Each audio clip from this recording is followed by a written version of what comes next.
80% tomorrow. It's done it several times.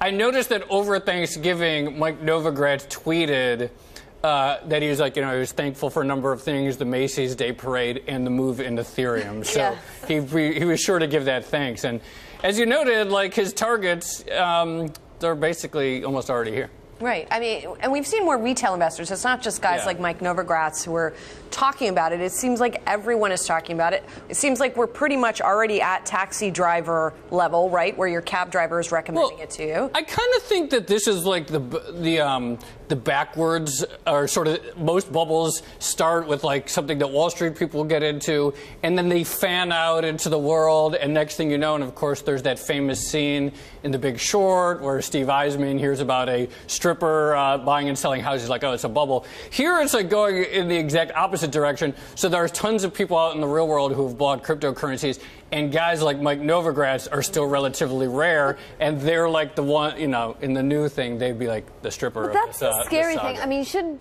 people be going around screaming at people, to get out of Bitcoin and other cryptocurrencies if they're indeed in them? Well, no, I mean, probably not. But it is, there is an evangelicism about this. We've talked about this before. It's sort of like this religious fervor. It's like people get into them, and then they just like hound their friends and families. You should buy them too. And that's probably what happened over Thanksgiving. It's like some student comes back from college and talks about all the money he's made, and then hounds their uncle and their parents. And then we see there was like several 100,000 Coinbase signups over the weekend. 700,000?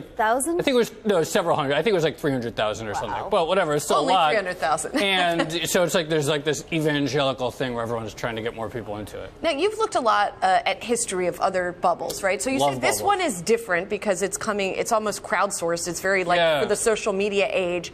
But do the bubbles always pop? Do they always sort of end the same way?